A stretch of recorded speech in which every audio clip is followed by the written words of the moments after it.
What's up, everybody? Thanks for coming out today. We appreciate it. Who's got the first question? Dana, I know earlier this week you said that this fight was tracking as one of the biggest fights of all time. I'm curious if we could get an update on how things look, and if you could say what you think it is about this fight. You know, normally when you fight abroad, you lose some revenue, right, because you lose some attention. So how is it tracking, and what is it about this one that's making it special? Well, obviously, it's, 6 in the morning there right now, so I don't have any updates today, but I will around, noon, 1 o'clock on the West Coast. But the reality is this. I mean, apparently people in the business don't know this, but Khabib is one of the biggest stars in all of sports, not just the UFC. Take this, hold on. I'm having mic issues. He's one of the biggest stars in the sport. I knew someone was going to ask me this today, and Khabib's videos have generated 222 million views. His content that features him, over 100 million video views this year alone, just on Facebook. Let me point out some of these. He's broken records on Instagram. I mean, I could just rattle off numbers all day here. He's the by far the number one most played character in the video game globally, like by a long shot. And the numbers just go on and on. I could go on for days, but the kid's broke a lot of records. And what makes this fight so big is that people believe that this kid has the style to beat him. So you have all the ingredients for a massive fight. You have a big superstar, and you have a kid who's coming off an incredible win over a highly respected fighter, and many people believe that he has the style to do it. Yeah. And Danny, can I ask you as a promoter, I mean, is there anything exciting, refreshing, fun about a fight of this magnitude that isn't about guys that hate each other? It's not about, bad blood or rivalry. It's just the two baddest dudes on the planet getting ready to get in there. Yeah, I mean, this is... These come together every once in a while. It's not one of these fights where these two need to scream at each other and do all this stuff. People know who both of these guys are. They know what they're both capable of, and that's why this fight is so big. Right now, this thing yesterday when I had done some media yesterday, this thing was by far tracking to be the biggest fight we've ever done. Now, as we get into Thursday and Friday. And pre-buys and things like that start to come in. I don't know. We'll see. But that's a damn good place to start on Monday and Tuesday. I'll take it. No doubt. Khabib, I wanted to ask you, as Dana said, you're a big global superstar. But here I feel like the expectations, the pressure might even be more. I know how much you love being here in Abu Dhabi and the UAE. But is it more difficult to be here because the expectations, the time, the attention that you get here makes it more difficult to compete than maybe in Las Vegas? What's up, guys? Yes, of course, it's a little bit difficult. It's always difficult when you fight, when you cut weight, when you have so much pressure on your shoulder. It's always difficult. It's never been. It's like easy, And right now, it's like special time for me. Fighting here in Abu Dhabi with all this pandemic stuff. With all this, without crowd, without fans, and I think it's a little bit difficult. Yeah. Clearly, this would be a huge win for you in your career. It's a big fight. We know that 30-0 mark is out there for you. We don't know who it might be, but if you win this fight and 30-0 is on the line, when would you like to have that next fight? Do you have a date plan that you think that's when I'd like to go for 30-0? Honestly, I don't like this word if. You never know what's gonna happen tomorrow, and I'm focused on just Gaethje this Saturday night. And what UFC have after this fight, I think you guys have to ask this guy, because he called us, and then we talk about fights. What's gonna happen after, I don't know. Right now, I'm focused on just Gaethje. Very nice. For Justin, if I could, please, when we were talking to Khabib earlier, he mentioned that he thought he could wear you down. Rounds 3 and 4 might be a good time to finish you. Are you surprised to hear him say that he thinks he can wear you down based on your track record, your history of pace and of exciting fights? No, I know he's ultimately confident in what he does. He's done it 28 times. So, I expect him to believe that that's going to happen. I've been telling myself that's going to happen, as a matter of fact. And that's what drives me every single day. I'm a performer. I always show up under the lights, and that's what I do. I've been doing this as long as he has. This is ingrained in us. And on Saturday night, I will, leave everything, give everything, and, be proud of my performance. Nice. And last thing for me, Justin, I feel like in most of Khabib's fights, we can see his opponent, kind of a moment that person breaks, that person realizes, like, man, this dude's different. He's special. Have you ever been in a position like that where you were tested and you thought, man, this guy might break me? And if so, how do you get through that in a fight? Never in actual competition, but in practice, that's happened many times. My rule is I quit or you quit every single time I go to practice. Whether we're best friends or enemies, I'm here to get better, and that's what every practice is for me. Again, I've been telling myself that's going to happen, and I can't wait to surprise myself again. Dana, obviously your excitement for this fight must be off the charts, but how do you actually see it playing out when they're inside the octagon? How does the fight go? I don't know. That's another thing that makes this fight so exciting. I mean, you think you know what he's going to do, and you're pretty sure you think you know what he's going to do, but when they get in there, anything is possible. Again, one of the things that makes this fight so fun and so exciting and so interesting to the world. I know we've had some guarantees in the past, and it's not something you necessarily want to do all the time, but can you guarantee this is going to be a fantastic fight? Tell me the last fight he was in that sucked. I guarantee it. Yeah, what was the last fight he was in that sucked? It doesn't exist, you know what I mean? And I can't, I don't have the numbers. I completely forgot about that. But what has he lost? Has he lost 2 rounds in his entire career? He's undefeated, right? But how many rounds has he lost in fights? Just 1. 4? I'd say 0, but they say 1. 1? Yeah, they say 1. Yeah, so, you know what I mean? Khabib is looking down the barrel of, not only the greatest to ever do it in this division, but he's looking. Listen, I think if he beats Justin on Saturday, he's the #1 pound-for-pound fighter in the world, and he's on his way to GOAT status. And like he said, he doesn't say if, how long he's going to stick around and how many more of these he's going to do, but pretty impressive what this guy has done. To be sitting here, I mean, you know what I think of John Jones, and we always talk about what John's accomplished in his career. Look at how many fights this guy has, and he's still undefeated. And this is a nasty, nasty weight division. For Justin, I was thinking, when you look at Khabib's past fights, is there a consistent mistake his opponents always make, or is it just that he's good enough to overcome whatever they have planned? I didn't watch any tape on Khabib. I've watched his fights throughout his career because I'm a huge fan of MMA, but I didn't go back when I got him as an opponent to analyze him. I've always focused on being my best self. I've worked as long. He hasn't wrestled or fought somebody that has wrestled or grappled as long as he has. That is me. I have. Everyone says they're ready. I will not allow him to put me on the fence. And if I do, then I'm screwed. So my game plan is if he wants to grapple, let's grapple in the middle. And at all times, I will be, I've said it 1,000 times, I cause damage. I have dense bones, and, I'm going to kick his legs. That's where it's going to start, and then we're going to move on from there. And for Khabib, Justin just mentioned his wrestling. I was curious, for the uninitiated, what's the difference between the wrestling you possess and the wrestling that a traditional American D1 wrestler possesses? I think you're supposed to ask me what difference between Dagestan wrestling and American wrestling. This is a good question. I think it's big difference, and I know you know how to wrestle, but what about wrestling 25 minutes?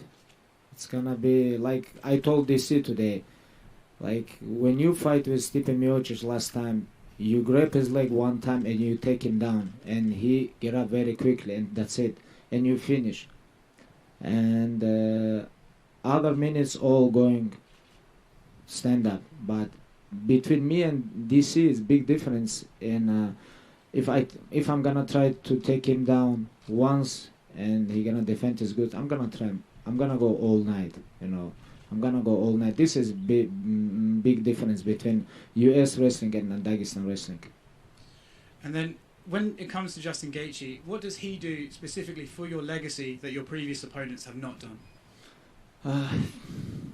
He finished a lot of opponents, a lot of great guys, and he finished all of them. And he was a great champion in other organization before UFC. Right now he champion in UFC interim champ. He beat Tony Ferguson. You know, I think beat a guy like Justin Gaethje is gonna be big for my legacy. And the last thing from me, we've heard from Justin say he causes damage, and a lot's been made of his mindset leading into this fight. Do you believe Justin Gaethje has a unique attitude towards fighting? Yes, when he fight, he beginning very fast. You know, like first round he's very dangerous. It's very dangerous. I think him and the corner is two most dangerous guys in first round. But if you talk about second round, third round, they become like a little bit regular fighters. Justin, right here. You've openly spoke about wanting to represent the United States coming over here against Khabib. Given that the Olympics have been postponed, does that make this fight any bigger in your mind, considering we don't get many sports between countries right now? I don't think it's bigger, but this is an individual sport. It's such a different sport than all sports. And not so much. Or representing the United States is special. I never thought a kid from Safford, Arizona, would be able to have this opportunity, especially halfway across the world in Abu Dhabi. Look how beautiful this place is. I've never been to a place like this before. I'm not even supposed to be here. This is supposed to be Tony Ferguson. Thank God I got that opportunity, and I took it from him. I took his soul, and now I perform. When I'm under those lights, it's just what I do. It's ingrained in both of us. We will both go out there and we will fight for our lives. It's who we are. So yeah, this is huge for me, huge for my family, huge for my country, huge for the small town of Safford, Arizona. I'm so proud of that. Same question for Khabib. Does it mean anything to be representing a country with no Olympics right now, or do you just view it as an individual sport between competitors? I think like for me, it's nothing changed. For me, it's nothing changed. My opponent is a very tough guy. He know how to wrestle. He know how to kick. He know how to punch. He's like completely MMA fighter, and he's interim champ, very big name. Like I never think about like when I fight with someone, I fight with all his country. I think for fans maybe, it's gonna be like this maybe. And then you've obviously faced a lot of great strikers in the past, like Edson Barboza, Dustin Poirier, Conor McGregor. How does Justin's striking compare to those, considering most of the narrative is between wrestling? What do you make of his striking? I think he have dynamite on his hands, very good kick. He have very good kick. Like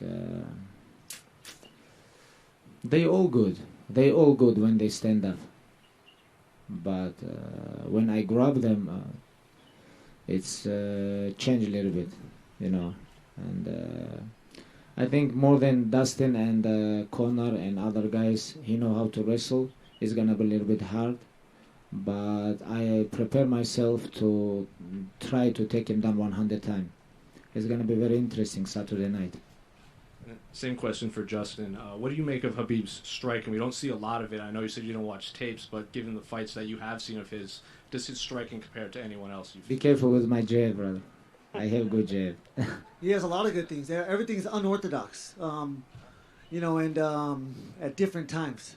Everything in there is timing. Timing and space is the most important factors when you're in a fight. And I believe, he's world class in that regard. Doesn't sound like he's planning on striking much. He said 25 minutes on the ground, so, we'll see how much of that we see.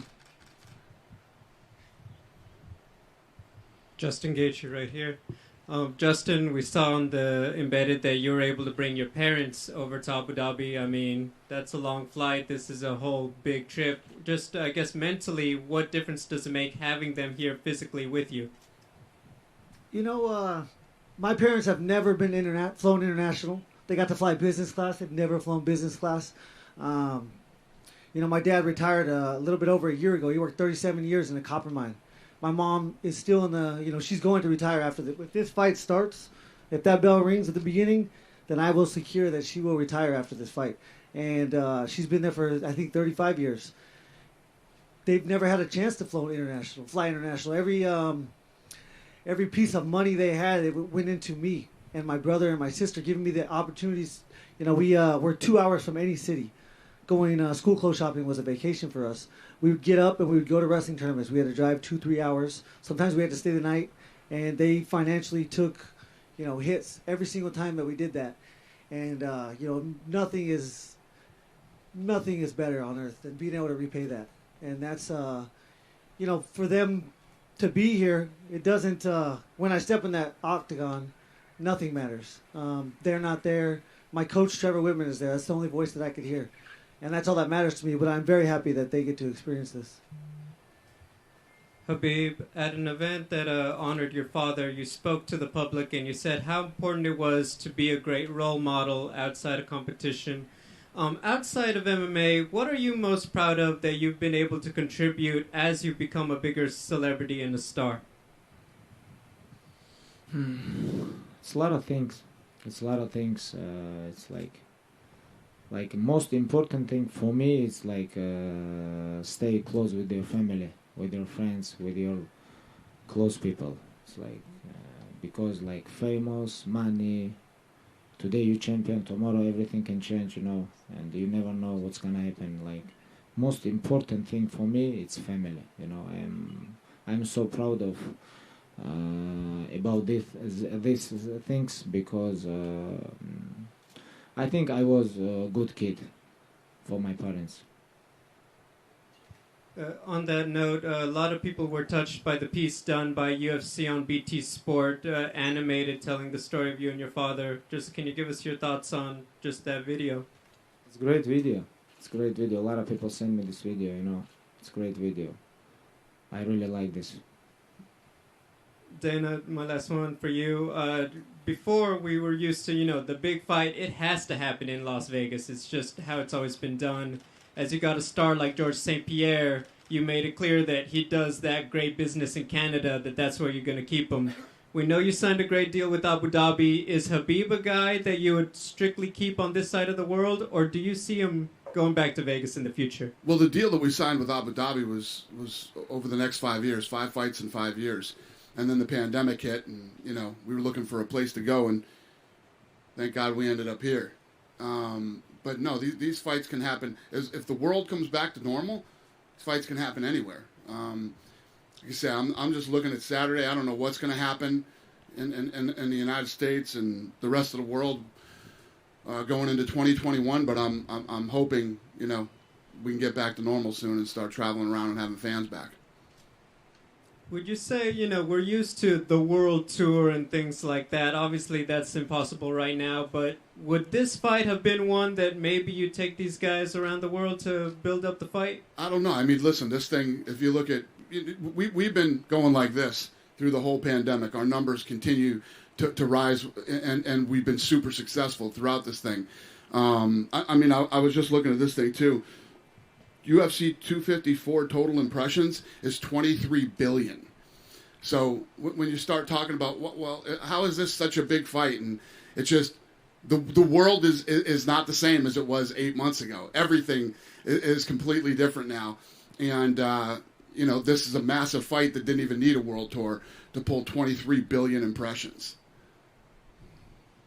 Questions for Justin Gaethje. A couple of weeks ago, Ali came on the Schmozone podcast and talked about a time that you helped Khabib cut weight a couple of years ago for a UFC fight. Is there anything you learned in those intimate moments leading up to this moment that you have here to get the championship crown?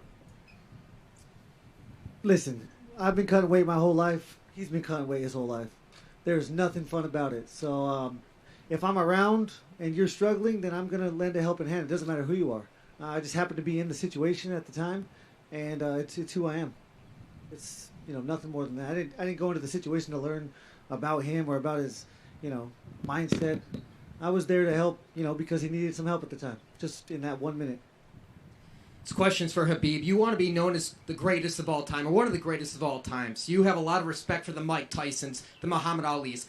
What is there left in your career if you beat Justin Gaethje to prove for you to be in that conversation? Like Muhammad Ali, he is on different level. I think it's like Mike Tyson is almost same level, but like personality, Muhammad Ali is like different level, And for me, become like this, I don't know. It's a very hard question, when I grew up, I watched these guys, these guys greatest. I don't know, I can ever become close to these people. I didn't have like this goal, I just want to win every my fights, and we'll see on future, because I'm not finished yet everything what I have. Dana, how you doing, mate? It's been an incredible 5 weeks here on Fight Island, and it's something I'm going to remember for the rest of my life. But I'm curious to know what the feeling is for you as we stand here on the beach, commencing one of the most epic events in possibly one of the most challenging times of our existence. Yeah, it's a great question. Yeah, I feel the same way I think that most of you do. I've said it many times. This was without a doubt the most challenging year of my career. And that's saying a lot if you consider where we came from the beginning when me and the Fertittas got involved in this thing. But it's also been one of the most rewarding. I think that for all of us, my staff, the fighters, the media, and everyone else involved, this is one of the coolest things that we've ever done. And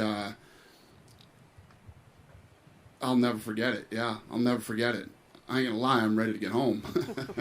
It's gonna be good to get home, but this has been incredible. And if you got to be locked up in a bubble, this is the bubble you want to be in right here. So, yeah. Can I also ask you what your personal highlight has been outside of the fights?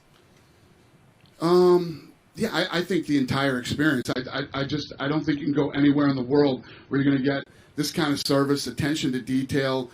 The people here have, when you think about the people that are all working here and taking care of us in this bubble, they've been here for a long time. They've been away from their families way longer than we have.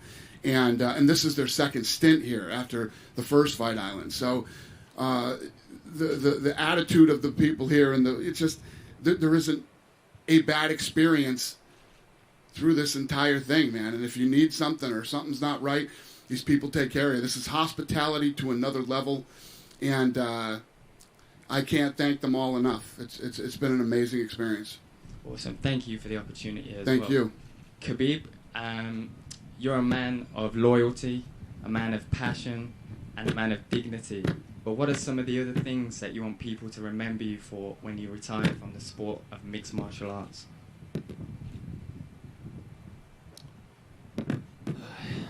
I don't know. When I'm retired, I just want to retire like undisputed, undefeated UFC lightweight champion. And here in sport, I have this goal. Without sport, without octagon, honestly, I don't know. I have a lot of goals. And we'll see. Thank you. Justin, after UFC 244, Dustin mentioned that during the aftermath that he felt like the away fighter. I'm curious to know, do you feel like you're on enemy turf here? Go back a couple years ago, I think I said I wanted to go to Brazil and fight their best. I wanted to go to Ireland and fight their best, and I wanted to come to Russia and fight Khabib. That's the chaos. They don't wish they wish ill on you. They don't necessarily want you to die or anything, but that hostility is what I thrive in, and I can't wait for there to be people back up. If there was 100,000 people in there wanting me to die, it would be fantastic. It would be such a great feeling.